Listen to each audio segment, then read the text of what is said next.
다음은 네, 박맹우 의원님 질의하시기 바랍니다. 예, 울산 남구 박맹우 의원입니다. 네, 안녕하십니까. 예, 후보자님의 이력을 아무리 살펴봐도 국토교통 쪽에는 별로 경력이 없는 것 같죠? 맞습니까? 제가 좀 전에 말씀을 드렸듯이요. 주택정책이라고 하는 것은 국토부만 보장하는 것이 아니고 말씀해 주세요. 좋습니다. 제가 여러분들처럼 국토교통위원회를 해보지는 못했지만 예결위원장으로서 우리나라 전반의 SOC 사업을 다뤄본 경험이 있습니다. 예결위원은 예결위원장은 전반에 걸쳐서 조금씩 하는 것이지요. 대신에 이 정당 경력을 보면은 문재인 당대표 시절에 비서실장을 하셨고 또 노무현 대통령 정무비서관 이런 경력인데, 그래서 이 사항만 보면은 과연 이번 후보자 지명이 능력 인사냐라고 할 수는 없습니다. 완전히 내가 볼 때 코드 인사, 보원 인사가 아닌가 이런 생각이 드는데 후보자는 동의하십니까? 동의하기 어렵습니다. 네, 그러면 좋습니다. 후보자가 기재위에 계실 때 당시 최경환 의원이 아마 부총리 되면서 청문회 하실 때 한 말이 있습니다. 제가 그걸 준비를 해왔는데 한번 읽어보겠습니다. 정치권의 낙하산 인사, 특히 대선 때 몸담았다는 이유로 아무런 전문성도 없고 관계도 없는 분들이 무더기로 낙하산으로 갑니다. 이른바 선폐하라고 하는 분들입니다. 이렇게 질타를 하신 적이 있는데, 지금 그 상황과 우리 김현미 후보자와 상황이 어떻게 다릅니까? 방금 의원님께서 읽으셨듯이 관련성도 없고 전문성도 없는 분이 단지 선거 캠프에 몸담았다는 이유로 인사를 하는 것은 지금도 저는 잘못됐다고 생각을 합니다. 그러나 지금 의원님께서 말씀하시는 그런 사람들에 제가 포함된다고는 생각하지 않습니다. 굉장히 우리 후보자의 생각 기준은 일반인하고 차이가 많은 것 같네요.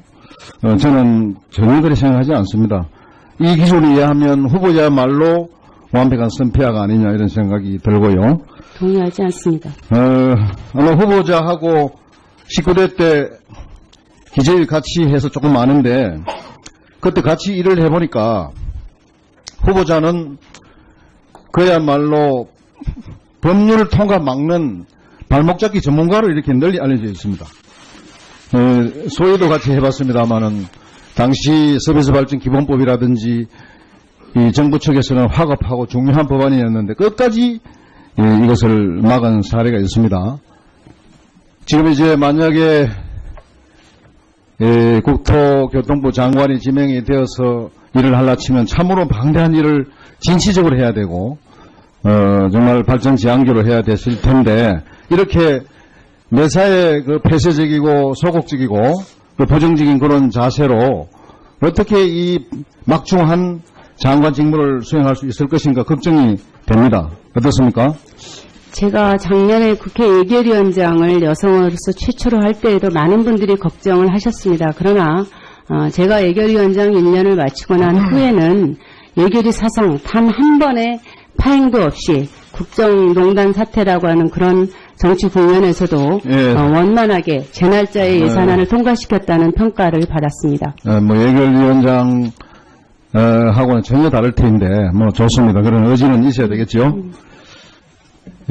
그다음 문제인데, 앞서 우리 박덕흠 의원 말씀 중에도 있었지만은 대통령께서 스스로 당당히 밝힌 5대 배제 원칙을 4개나 적축된 김상조 후보를 임명을 하셨죠.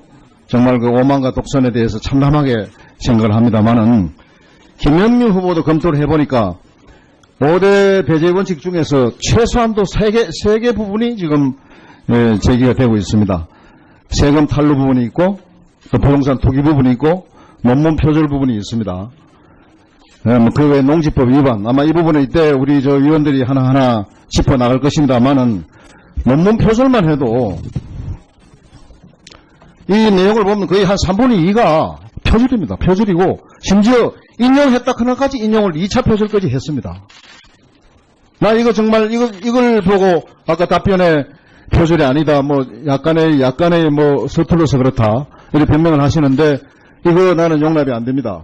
이 부분에 대해서 진솔하게 표절을 인정하고 국민들께 사과할 용의가 없습니까?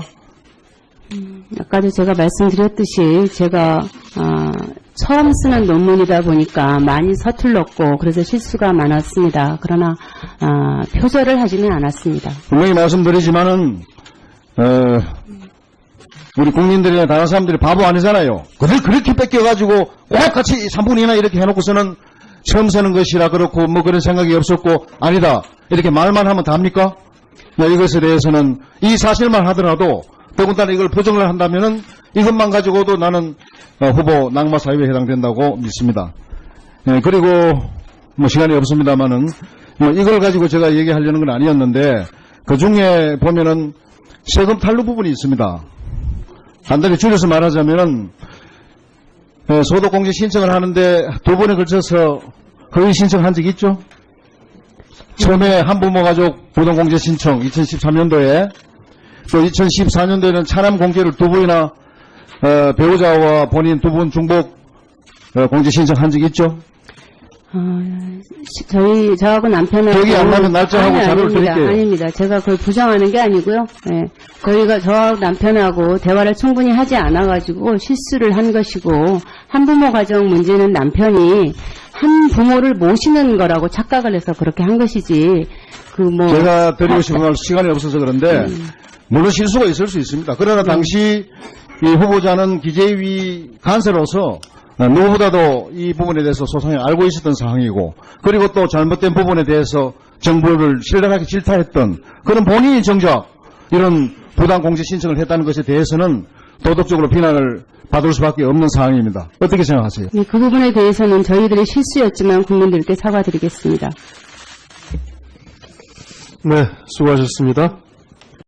아마 후보자하고 19대 때 기재위 같이 해서 조금 아는데 그때 같이 일을 해보니까 후보자는 그야말로 법률 통과 막는 발목 잡기 전문가로 이렇게 널리 알려져 있습니다. 소위도 같이 해봤습니다만은 당시 서비스 발전 기본법이라든지 이 정부 측에서는 화급하고 중요한 법안이었는데 끝까지 이것을 막은 사례가 있습니다. 지금 이제 만약에 국토교통부 장관이 지명이 되어서 일을 하려 치면 참으로 방대한 일을 진취적으로 해야 되고 정말 발전지향적으로 해야 됐을 텐데 이렇게 매사에 그 폐쇄적이고 소극적이고 그 부정적인 그런 자세로 어떻게 이 막중한 장관 직무를 수행할 수 있을 것인가 걱정이 됩니다. 어떻습니까?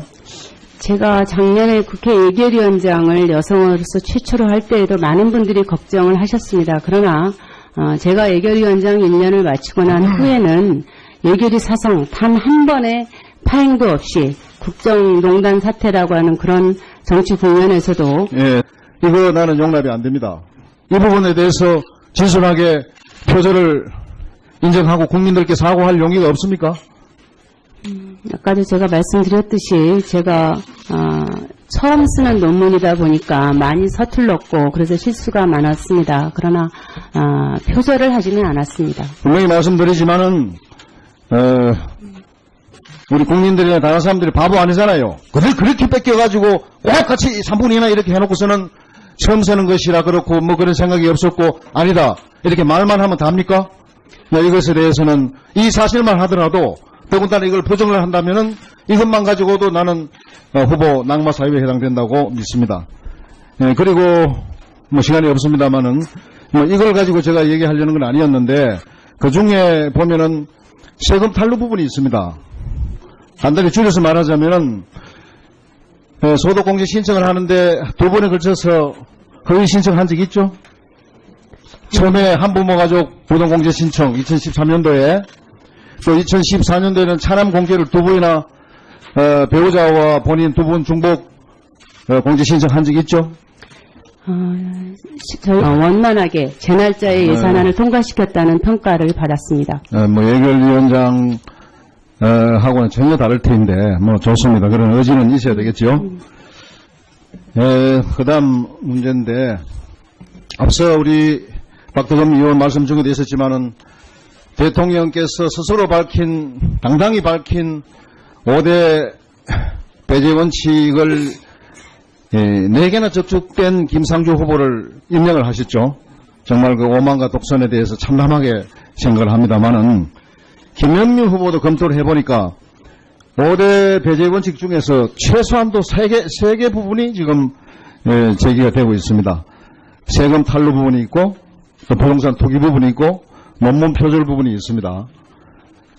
그 외에 농지법 위반, 아마 이 부분에 이때 우리 저 위원들이 하나하나 짚어 나갈 것입니다만은, 논문 표절만 해도 이 내용을 보면 거의 한 3분의 2가 표절입니다. 표절이고, 심지어 인용했다 하나까지 인용을 2차 표절까지 했습니다. 나 이거 정말 이걸 보고 아까 답변에 표절이 아니다, 뭐 약간의 뭐 서툴러서 그렇다 이렇게 변명을 하시는데, 다음은 네, 박맹우 의원님 네, 질의하시기 바랍니다. 예, 울산 남구 박맹우 의원입니다. 네, 안녕하십니까. 예, 후보자님의 이력을 아무리 살펴봐도 국토교통 쪽에는 별로 경력이 없는 것 같죠? 맞습니까? 제가 좀 전에 말씀을 드렸듯이요. 주택정책이라고 하는 것은 국토부만 있느냐 없느냐만 말씀해 주세요. 좋습니다. 제가 여러분들처럼 국토교통위원회를 해보지는 못했지만 예결위원장으로서 우리나라 전반의 SOC 사업을 다뤄본 경험이 있습니다. 예결위원장은 전반에 걸쳐서 조금씩 하는 것이죠. 대신에 이 정당 경력을 보면은 문재인 당대표 시절에 비서실장을 하셨고, 또 노무현 대통령 정무비서관 뭐 이런 경력인데, 그래서 이 사항만 보면은 과연 이번 후보자 지명이 능력 인사냐라고 할 수는 없습니다. 완전히 내가 볼 때 코드 인사, 보원 인사가 아닌가 이런 생각이 드는데, 후보자는 동의하십니까? 동의하기 어렵습니다. 네, 그러면 좋습니다. 후보자가 기재위에 계실 때 당시 최경환 의원이 아마 부총리 되면서 청문회 하실 때 한 말이 있습니다. 제가 그걸 준비를 해왔는데 한번 읽어보겠습니다. 정치권의 낙하산 인사, 특히 대선 때 몸담았다는 이유로 아무런 전문성도 없고 관계도 없는 분들이 무더기로 낙하산으로 갑니다. 이른바 선패하라고 하는 분들입니다. 이렇게 질타를 하신 적이 있는데, 지금 그 상황과 우리 김현미 후보자와 상황이 어떻게 다릅니까? 방금 의원님께서 읽으셨듯이 관련성도 없고 전문성도 없는 분이 단지 선거 캠프에 몸담았다는 이유로 인사를 하는 것은 지금도 저는 잘못됐다고 생각을 합니다. 그러나 지금 의원님께서 말씀하시는 그런 사람들에 제가 포함된다고는 생각하지 않습니다. 굉장히 우리 후보자의 생각 기준은 일반인하고 차이가 많은 것 같네요. 저는 전혀 그렇게 생각하지 않습니다. 이 기준에 의하면 후보자야말로 완벽한 선패아가 아니냐 이런 생각이 들고요. 동의하지 않습니다.